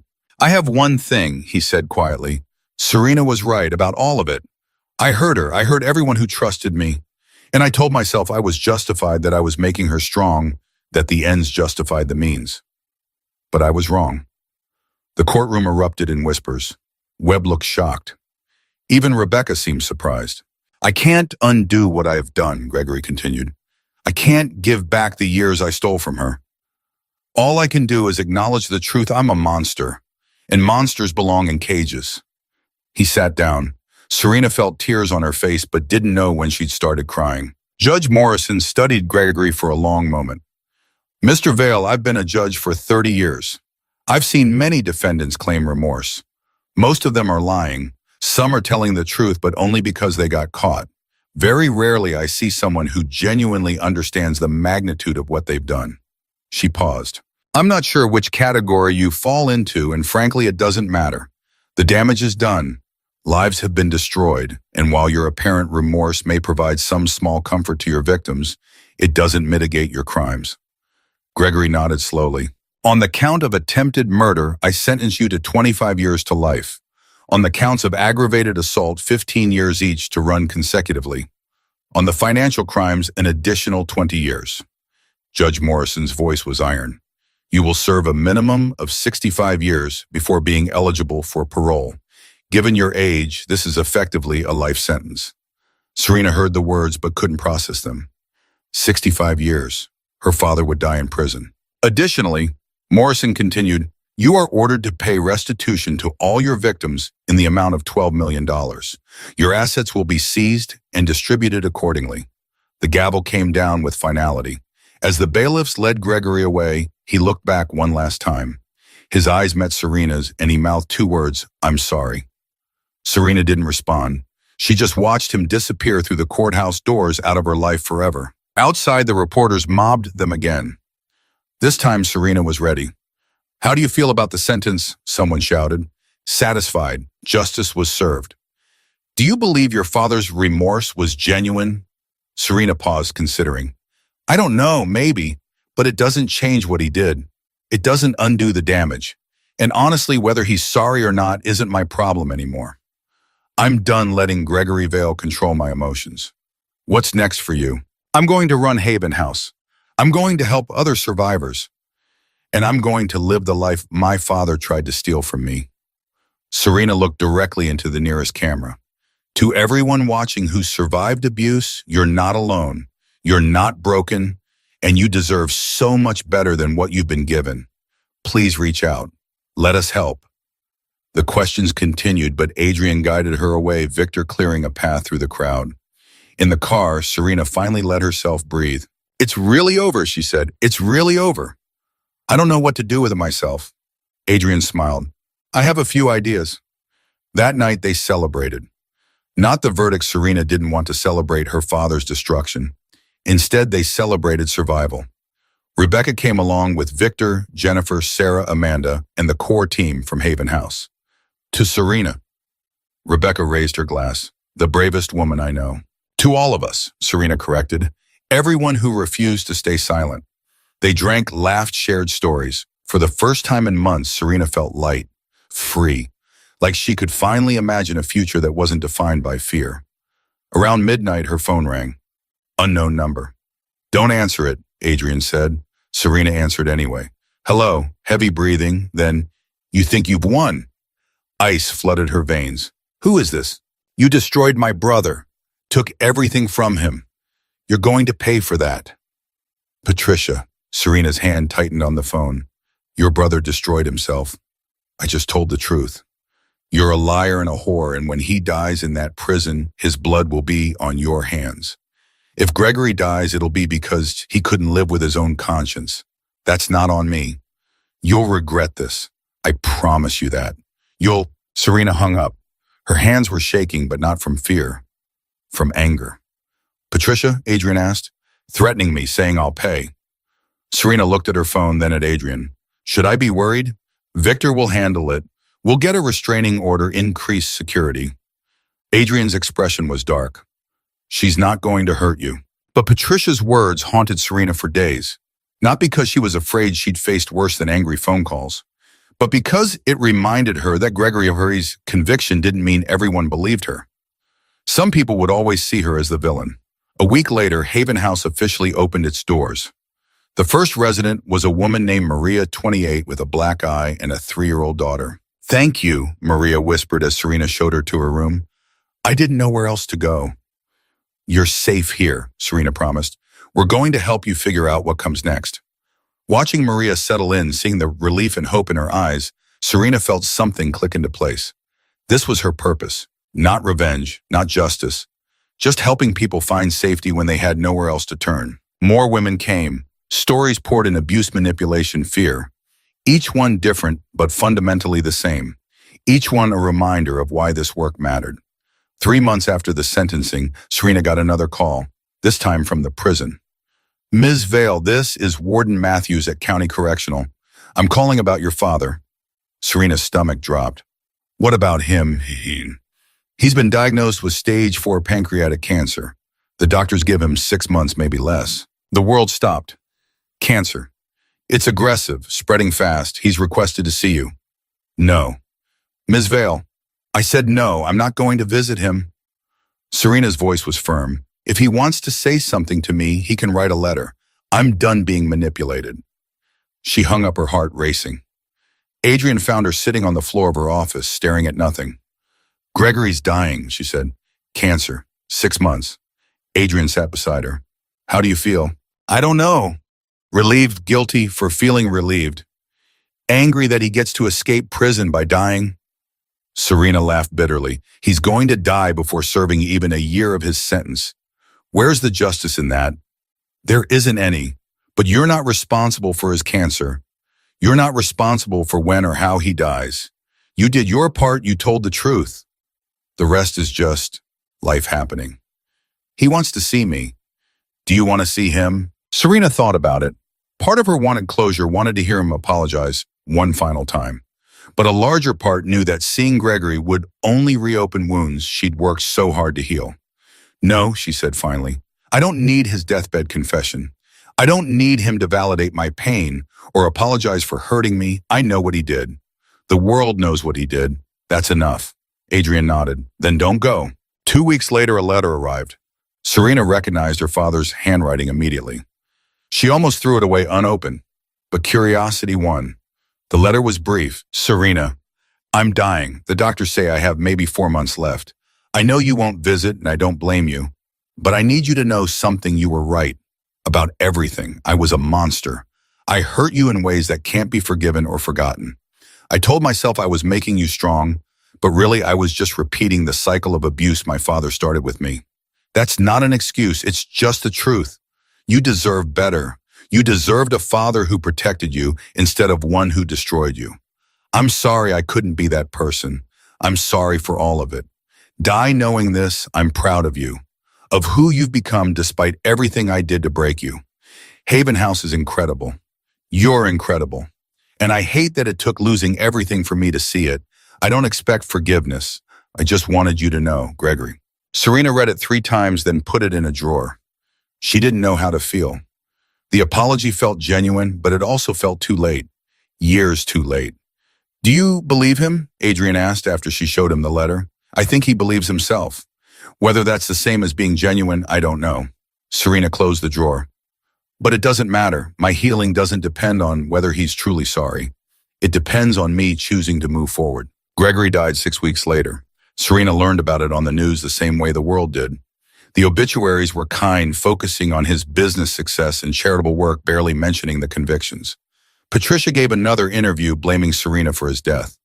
If she'd shown him mercy, if she'd been a better daughter, maybe he would have fought harder to live. Serena turned off the television and went to work. There were women at Haven House who needed her, who were fighting their own battles. Gregory's death didn't change that. The funeral was small. Serena didn't attend. She sent flowers instead, white roses with a card that read, "Rest in peace, you can't hurt anyone anymore." A week after Gregory's death, his will was read. To everyone's shock, he'd left his remaining assets after restitution was paid to Haven House. It's a trap, Serena said immediately. He's trying to manipulate me even from beyond the grave. Rebecca disagreed. It's $3 million. That could help a lot of women. And legally, there are no strings attached. The money is yours to do with as you please. Serena struggled with the decision for days. Taking Gregory's money felt wrong, like accepting blood money. But turning it down meant denying resources to women who desperately needed help. In the end, she took the money. But she didn't use it for Haven House directly. Instead, she created a scholarship fund for survivors pursuing education, naming it after her mother, the woman who'd escaped but left her daughter behind. The Elena Vale Memorial Scholarship, Serena announced at the press conference, for women who refused to let abuse define their future. It felt like reclaiming something, taking Gregory's legacy of pain and transforming it into hope. A year after the trial, Serena stood in the same courthouse, this time for a different reason. She was there to support another survivor testifying against her abuser. The woman was terrified, her hands shaking as she took the stand. Serena caught her eye and nodded. You can do this. The woman took a breath and began to speak. Watching her, Serena felt the last piece of her own healing click into place. She wasn't just a survivor anymore. She was proof that survival was possible, that speaking up mattered, that justice, however imperfect, was worth fighting for. After the testimony, the woman found Serena in the hallway. "Thank you," she said, tears streaming down her face. "I watched your trial, saw you stand up to your father. It gave me the courage to do this." Serena pulled her into a hug. "You gave yourself that courage. I just showed you it was possible." That night, Adrian proposed. They were at the mansion in the library where they'd first met. He got down on one knee holding a ring that looked like it cost more than most people made in a year. "I know this is fast," he said. "I know people will say we're rushing, that we're not thinking clearly. But I don't care what people say. I know what I want, and I want you. Not because you're the woman I saved. Not because I feel responsible for you. Because you're the strongest, bravest, most remarkable person I've ever met, and I don't want to spend another day without you in my life." Serena's hands covered her mouth. "Marry me," Adrian said simply. "Build a life with me. Not because you need me, but because you want me. The way I want you." "Yes," Serena said through tears. "Yes, absolutely yes." The ring slid onto her finger perfectly, and Serena realized something: she wasn't just surviving anymore. She was living. Really living. The engagement made headlines. More speculation, more judgment, more people questioning her motives. Serena ignored all of it. She'd learned that lesson already. Other people's opinions didn't define her truth. Haven House was thriving. 20 women currently in residence with a waiting list of 40 more. They'd helped 16 women leave abusive situations, provided legal support for 12 custody battles, and placed 8 women in permanent housing. The numbers were good, but the stories were better. Maria, their first resident, had gotten her GED and was starting community college. Another woman, Ashley, had opened her own small business. Emma had reconciled with her daughter after 5 years of estrangement. Each success felt like vindication, proof that the trauma didn't have to be the end of the story. On what would have been Gregory's 60th birthday, Serena visited his grave for the first time. She stood there looking at the stone that bore his name and the dates of his life. "I forgive you," she said quietly, "not because you deserve it, because I deserve peace, and holding on to hatred would only hurt me. So I'm letting it go. All of it. The pain, the anger, the need for you to suffer. You're gone and I'm still here, and I get to decide who I want to be now." The words felt true as she spoke them. Forgiveness wasn't about excusing what Gregory had done. It was about releasing the power his memory still held over her. She walked away from the grave without looking back. The wedding was planned for spring, 6 months after Adrian proposed. Serena wanted something small and private, but the media had other ideas. Every detail leaked: the venue, the guest list, the dress designer. Privacy was impossible when you were the woman who'd destroyed Gregory Vale. "We could elope," Adrian suggested one night, watching Serena stress over seating arrangements. "And let them say I'm hiding, that I'm ashamed." Serena shook her head. "No, we do this publicly. We show them I'm not afraid anymore." But 3 weeks before the wedding, everything changed. Patricia filed a lawsuit. Wrongful death. She claimed Serena's testimony had caused Gregory such emotional distress that it directly led to his suicide attempt and subsequent decline. She was suing for $50 million. "This is insane," Rebecca said, reviewing the paperwork. "She has no case. Gregory confessed. He was convicted. His death was from cancer, not—" "It doesn't matter if she wins," Serena interrupted, finally at understanding. "She just wants to drag me back into court, force me to relive everything again, make sure I can never fully move on." "So we fight it," Adrian said firmly. "We destroy her the way we destroyed Gregory." But Serena was tired of fighting. Tired of courtrooms and lawyers and defending herself against people who would never believe hers anyway. "No," she said quietly. "We ignore her, let her sue, let her waste her money on lawyers. I'm not giving her the satisfaction of a response." Rebecca looked skeptical. "Serena, if you don't fight this, she could actually win. The jury pool's going to be contaminated by people who think you killed your father. Then they think that I know the truth. Everyone who matters knows the truth." Serena's voice was steel. "I'm not spending my wedding planning period in depositions. I'm not letting Patricia Vale steal one more minute of my happiness." The decision should have brought peace, but the lawsuit hung over everything like a dark cloud. Reporters asked about it constantly. Patricia gave interviews painting herself as the grieving sister seeking justice for her martyred brother. "She's playing the victim," Jennifer said during a planning meeting at Haven House. "Making you look like the villain again." "Let her." Serena was filling out paperwork for a new resident. I've got more important things to worry about. The new resident was a teenager named Casey, 17, pregnant, thrown out by her parents when she refused to marry her abuser. She reminded Serena painfully of herself, that same desperate hope mixed with bone-deep fear. "You're safe here," Serena told her. "Whatever you decide about the pregnancy, about your future, we'll support you." Casey's eyes filled with tears. "Why, you don't even know me." "Because someone did this for me once, and now I'm paying it forward." Watching Casey settle in, Serena felt her purpose crystallize even further. This was what mattered. Not Patricia's lawsuit, not public opinion, just helping people who had nowhere else to turn. 2 weeks before the wedding, Adrian came home with news that made Serena's blood run cold. "Patricia's hired a private investigator. He's been following you, taking photos, interviewing anyone who's ever known you." "Looking for what?" "Anything that makes you look bad. Old boyfriend's failed classes, that time you got drunk at a college party.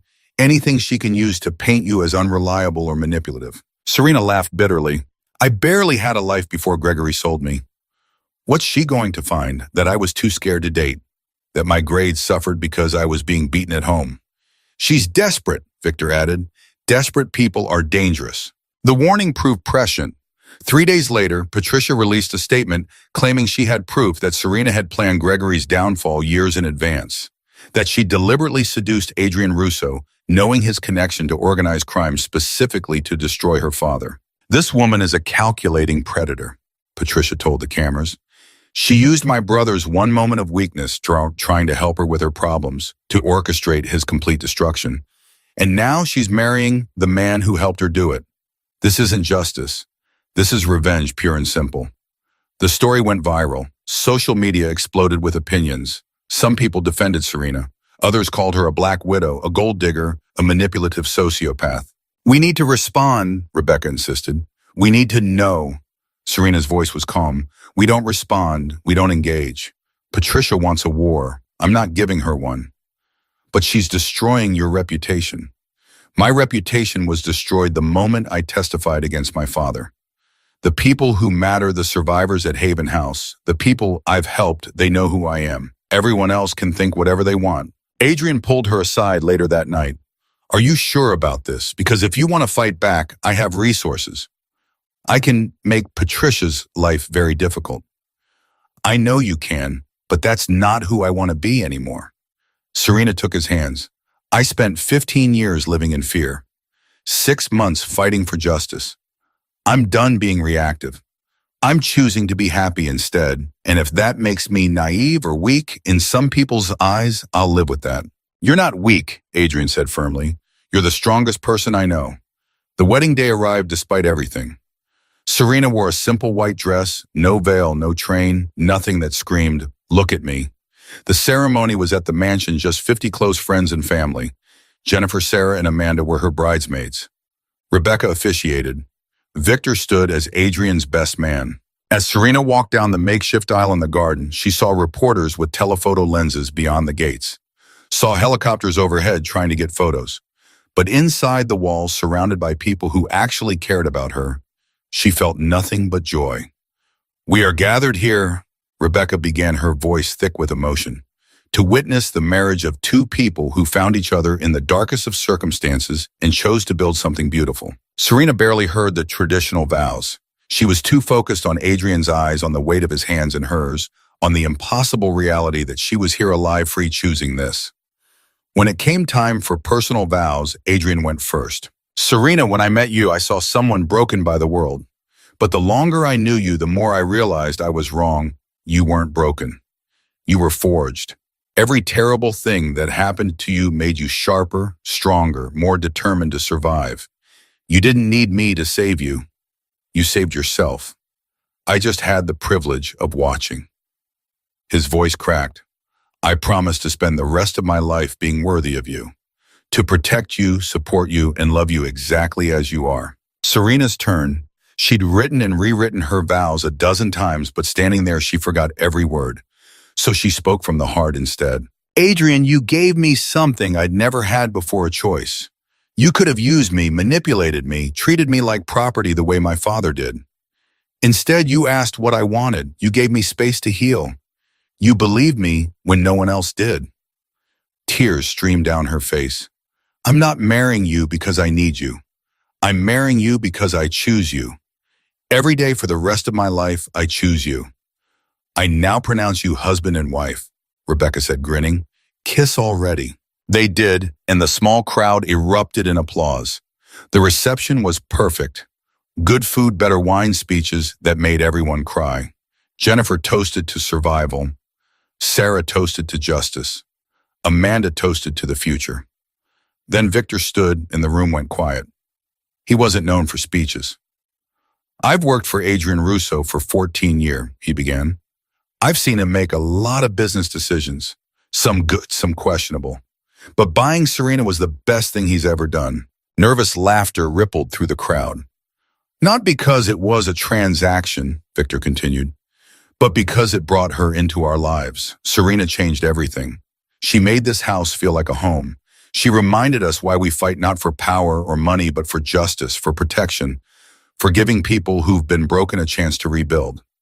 He raised his glass. To Serena and Adrian, may you build a life as strong as you both are.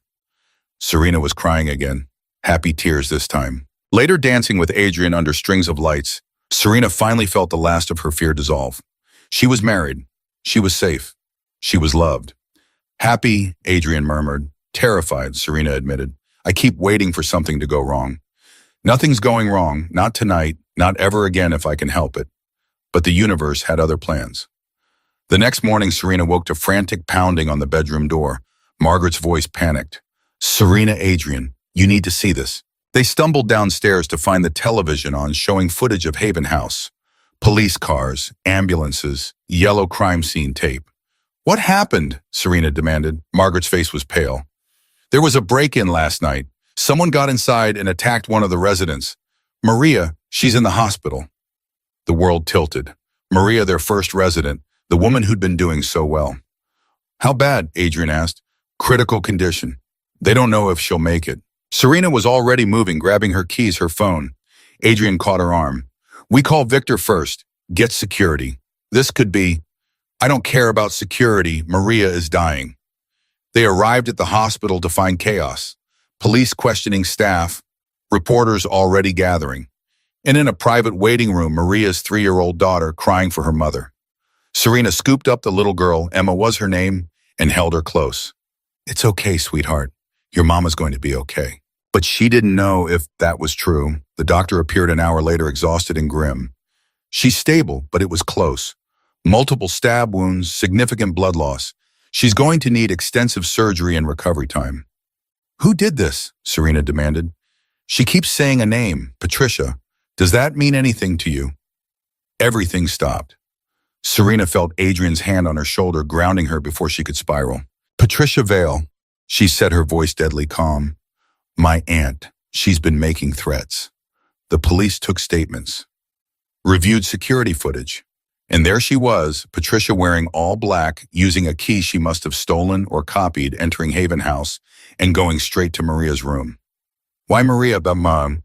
Serena couldn't understand it. Why not me if Patricia wanted revenge? Because hurting you directly would make her look bad, Rebecca said, arriving within the hour. But hurting someone you care about, someone who represents Haven House, that makes you look negligent, dangerous. It undermines everything you've built. It worked, Serena said numbly.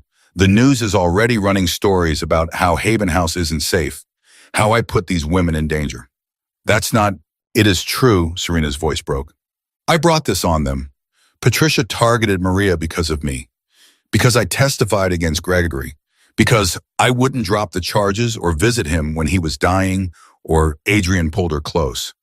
This is not your fault. Patricia made her choices. She's responsible, not you. But Serena couldn't shake the guilt. She'd wanted to help women escape abuse, and instead she'd painted a target on their backs. Patricia was arrested within hours. The evidence was overwhelming, footage, DNA witnesses who'd seen her planning. She was charged with attempted murder, breaking, and entering assault with a deadly weapon. In her mugshot, she was smiling. That smile haunted Serena for days. Patricia had gotten exactly what she wanted, to hurt Serena in the worst possible way while making herself a martyr. The conservative media ran with the story, painting Patricia as a grieving sister driven to madness by Serena's cruelty. She's going to claim temporary insanity, Rebecca predicted. Say the stress of Gregory's death and the lawsuit pushed her over the edge. Will it work? Maybe. Juries are unpredictable, especially when you add family tragedy and mental health. Serena visited Maria every day, sat by her bedside, held her hand, apologized over and over. Stop, Maria finally said, her voice weak but firm. This isn't your fault. Patricia came after you because of me. Patricia came after me because she's sick and violent and looking for someone to blame. That's on her, not you. Maria squeezed Serena's hand. You saved my life, Serena. Haven House saved my life. One psycho with a knife doesn't change that. I'm supposed to keep you safe. You can't control everything. Bad things happen. But you know what I'm alive. I'm going to recover. And when I do, I'm going back to Haven House. Because I'm not letting that woman win. Maria's courage shamed Serena into action.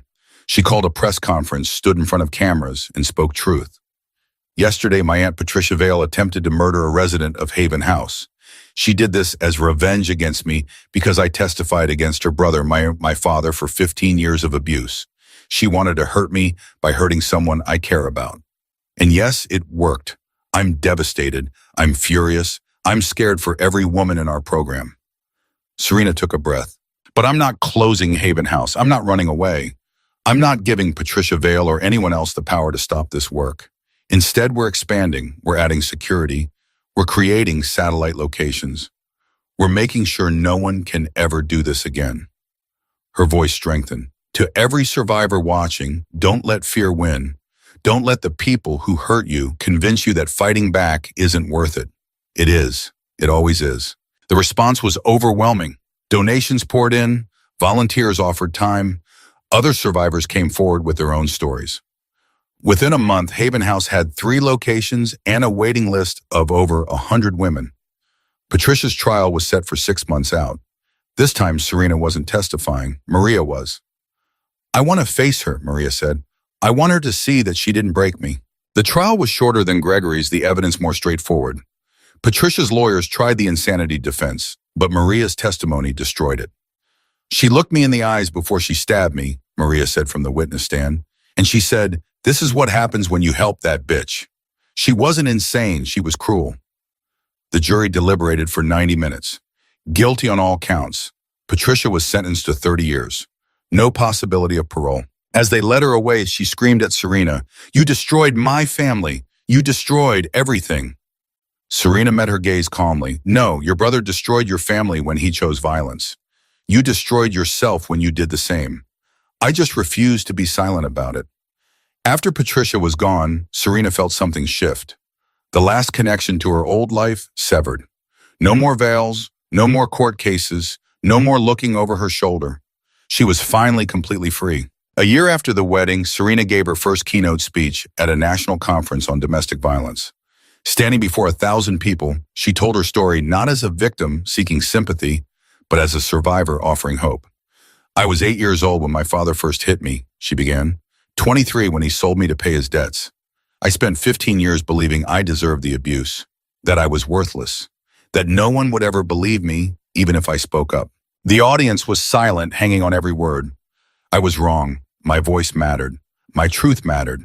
And when I finally found the courage to speak, people listened. Not everyone, not even most people at first, but enough. Enough to make a difference, enough to get justice. Serena paused, looking out at all those faces. If you're in an abusive situation right now, please hear me. You are not alone. You are not worthless. You are not the problem. The person hurting you is, and you deserve better. You deserve safety, respect, love. You deserve a life where you're not afraid. Her voice grew stronger. It won't be easy. Speaking up might be the hardest thing you ever do. But I promise you it's worth it, because on the other side of fear is freedom. On the other side of silence is justice. And on the other side of abuse is a life you can't even imagine yet. A life where you wake up without fear, where you make choices because you want to, not because you're trying to survive, where you realize you were never worthless. You were always worthy of everything good. The standing ovation lasted 5 minutes. Afterward, dozens of people approached her, sharing their own stories, thanking her for her courage. One woman, probably in her 60s, took Serena's hands with tears in her eyes. "I've been silent for 40 years, she whispered. "But after hearing you speak, I'm going to report my husband. I'm going to get free." That moment, seeing her story give someone else courage, Serena knew this was her calling. Not just running Haven House, but speaking truth. Showing survivors that escape was possible. She started traveling, giving speeches, sharing her story. Every audience was different, but the message was always the same. You matter. Your truth matters. Don't stay silent. 2 years after Gregory's death, Serena got a letter from Jennifer. "I've been thinking a lot about Gregory's other victims," Jennifer wrote. "The ones who never came forward. The ones still living in fear. What if we created a network connected survivors, provided resources, made sure no one had to face their abuser alone?" The idea sparked something in Serena. Within 6 months, they'd launched the Veil Survivor Network, a national organization connecting abuse survivors with legal aid, counseling, safe housing, and most importantly, each other. The name was deliberate. Serena was reclaiming the Veil name, transforming it from a symbol of abuse into a symbol of survival and resistance. "Your father would hate this," Adrian said, watching Serena plan the network's first conference. "Good," Serena replied to him. "Let him roll in his grave. I'm taking everything he tried to destroy and building something beautiful with it." The first conference drew 300 survivors, the second 800. By the third year, they had over 2,000 attendees in chapters in 40 states. Serena stood on stage at that third conference, looking out at thousands of survivors, and felt overwhelming pride. "We are not victims," she told them. "We are warriors. We are the ones who refused to stay silent, who fought back against impossible odds, who survived and then helped others survive. This network exists because we chose to turn our pain into purpose. And that is the most powerful thing we could possibly do." The applause was thunderous. That night, celebrating with Adrian, Serena reflected on how far she'd come. From the terrified young woman sold by her father to a national advocate, helping thousands of survivors. "Are you happy?" Adrian asked. Serena considered the question seriously. "I'm not sure happy is the right word. I'm fulfilled. I'm purposeful. I've built something meaningful from terrible circumstances. That's better than happy, it's peace." "I love you," Adrian said simply. "I love you too. Thank you for believing in me when I didn't believe in myself. You always believed in yourself. You just didn't know it yet." 5 years after the trial, Serena published a book, Breaking Silence: One Woman's Fight Against Abuse and the System That Protected Her Abuser. It became an instant bestseller, translated into 17 languages. The publicity tour was exhausting, but rewarding. Every city survivors approached her with stories. Every interview, she emphasized the same message: speak up, seek help, don't suffer in silence. One interviewer asked the question everyone wanted to know: "Do you ever regret testifying against your father?" Serena didn't hesitate. "Never, not even for a second. Gregory Vale spent 15 years making me feel powerless. Testifying took that power back. And yes, it was hard. Yes, people judged me. Yes, his family tried to destroy me for it. But I'd do it again in a heartbeat, because the alternative, staying silent, letting him continue hurting people, that would have destroyed me from the inside." What would you say to your 8-year-old self, the little girl who first experienced abuse? Serena's eyes filled with tears. "I'd tell her it's not her fault, that she's going to survive this, that one day she'll stand in front of thousands of people and use her story to help others, that the pain won't last forever, but her strength will, and that she's so much braver than she knows." The book tour ended, but Serena's work continued. Haven House expanded to 12 locations. The Veil Survivor Network reached all 50 states. Serena became a consultant for law enforcement training officers on recognizing and responding to domestic violence. She testified before Congress about strengthening protective orders. She worked with judges on understanding trauma responses. She collaborated with therapists on developing better treatment protocols. Every day brought new challenges, new survivors needing help, new battles to fight. But Serena faced them all with the same fierce determination that had carried her through her darkest days. On the 10-year anniversary of her testimony, Serena stood at Gregory's grave one final time. But this visit was different. She wasn't seeking closure or offering forgiveness. She was saying goodbye. "I don't think about you anymore," she told the headstone. "You don't have power over me. You're just a man who made terrible choices and paid the price. I've built a life you could never have imagined, helping people, making a difference, being loved and valued. Everything you told me I'd never deserve, I have. And I earned it by refusing to let your abuse define me. She placed a single white rose on the grave, then walked away without looking back. That night, speaking at another conference, Serena delivered what would become her most famous speech. People ask me how I survived 15 years of abuse, how I found the courage to testify, how I rebuilt my life after everything was destroyed. And the truth is, I don't have a simple answer. Survival isn't a single moment of courage. It's 1,000 small choices. Getting up when you want to stay in bed, speaking when you want to stay silent, trusting when you have been betrayed, hoping when hope seems impossible. She looked out at the audience of survivors. Every person in this room has made those choices. You've survived things that would break most people. You've found strength in places you didn't know existed. You've transformed your pain into purpose. That's not weakness.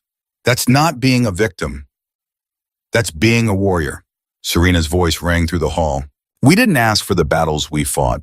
We didn't choose to be hurt by people who were supposed to love us. But we chose to survive. We chose to speak up.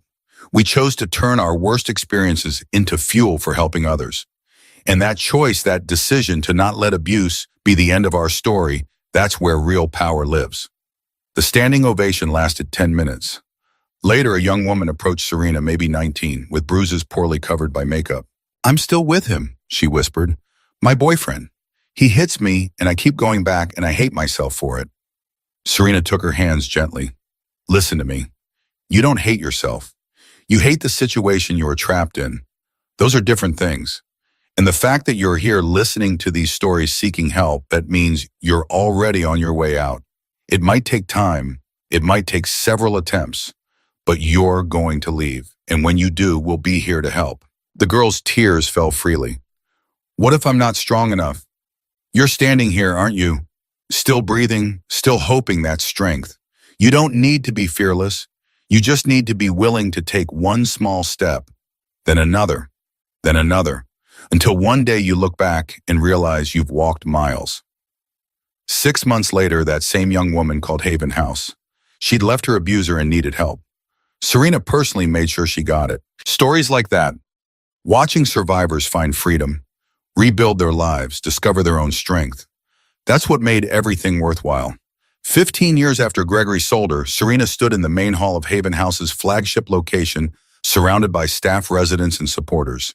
They were celebrating their 1,000th successful placement, 1,000 women who'd come through their doors, gotten help, and built new lives. When I started this organization, Serena said, her voice thick with emotion, I wanted to create the help I'd needed, the safety I'd craved, the support I'd never had. I wanted to make sure no one had to face their abuser alone. She looked around at all the faces, survivors who'd become advocates, staff who dedicated their lives to this work, volunteers who gave their time because they believed it mattered. We've done that 1,000 times over. But more than that, we've created a community, a network of people who understand what it means to survive the unsurvivable, who know that healing isn't linear, that triggers don't have expiration dates, that some days are harder than others. We've built something beautiful from something terrible.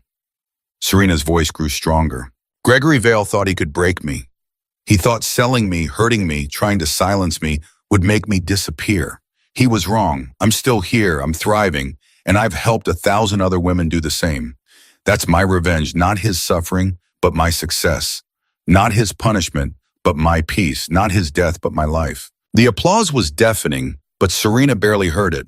She was thinking about that 8-year-old girl who believed she deserved to be hit. The teenager who'd been hospitalized for speaking truth. The 23-year-old who'd been sold like property. All of them were still part of her, but they weren't all of her. She'd grown beyond them, built something they could never have imagined. That night, lying in Adrian's arms, Serena finally felt complete. Not because she'd forgiven her father or forgotten what happened, but because she'd transcended it. She'd taken the worst experience of her life and alchemized it into purpose. I'm proud of you, Adrian murmured. Everything you've built, everything you've become. I'm proud of me too, Serena said and meant it. For the first time in my life, I'm genuinely proud of who I am. As you should be. You're extraordinary. Serena smiled in the darkness. We're extraordinary. You gave me the foundation. I built the house. Together, Adrian corrected. We built it together. And that was the truth? Not the fairy tale version where the prince saved the princess, but the real version, two broken people finding each other, choosing each other, building something beautiful together. The story that started with Gregory Vale selling his daughter for $2 million ended with that daughter building an empire of hope, with her voice amplified instead of silenced, with her truth vindicated instead of dismissed, with her life transformed from survival to purpose. Serena Vale had been bought, abused, betrayed, and nearly destroyed. But she'd refused to stay broken. She'd stood up, spoken truth, fought back, and won.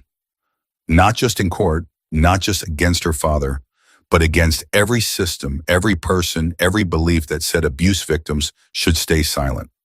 She'd proven them all wrong, and in doing so, she'd given thousands of other survivors permission to do the same, to speak, of fight, to refuse to let their worst moments define their entire lives. That was her legacy, not the trial, not the trauma, but the transformation her own and the one she helped create in others. Gregory Vale had tried to make his daughter worthless. Instead, he'd forged a warrior who would spend the rest of her life making sure no one else had to suffer the way she had. And in the end, Serena realized that was the greatest victory of all, turning the man who tried to destroy her into the reason she'd found her purpose. She'd survived, she'd thrived, and she would spend the rest of her life making sure other women could do the same. Because silence protected abusers, but truth set survivors free, and Serena Vale would never stop speaking truth.